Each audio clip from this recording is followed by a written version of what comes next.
And I looked out and it was the most beautiful sunrise. It was about 6:30 in the morning.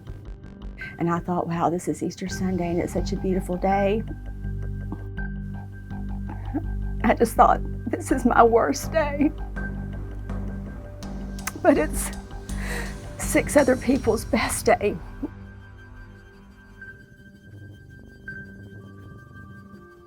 So when Luke ran away, he was 18 and he was upset about the rules that we had laid down, and he ran away and I couldn't make him come back. And he ended up in Miami, and he told me that he was going to be modeling, and Luke he was beautiful. He was a beautiful young man and just athletic and just had a big personality. And so he told me a little bit about it, and I started to look up some of the names. I said something to him. I said, I think that this person that you've mentioned is, it sounds like they're involved with pornography. And he's like, no, they've said that it's underwear shoots. It's, and you don't have to do anything that you don't want to.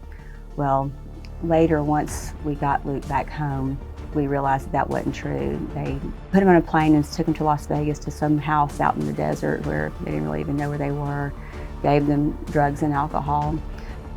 There was a picture that surfaced from the internet that someone found out about that was in the community where we were, and they sent it out to everybody in that community via text message.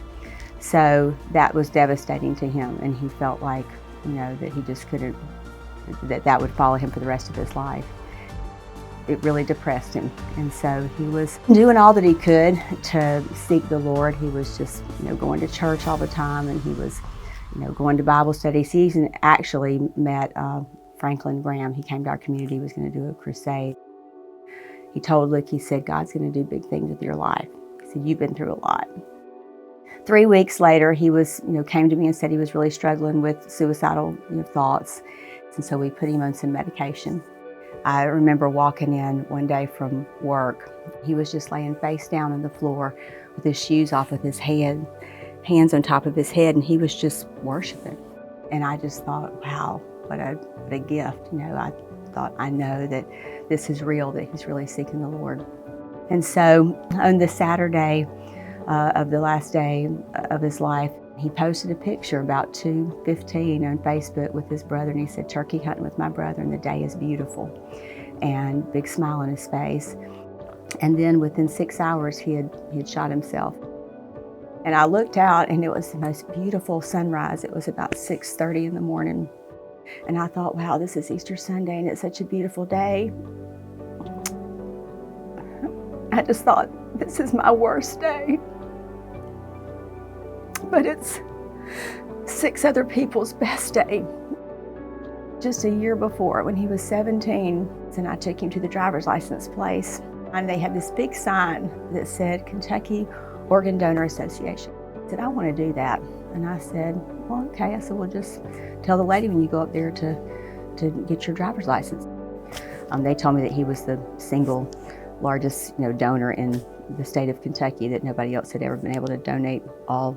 Well, he actually donated 7 organs to 6 people. One person had a double lung transplant from him. So anyway, that was miraculous, and it was just one of those ways that God said, I'll work everything for good.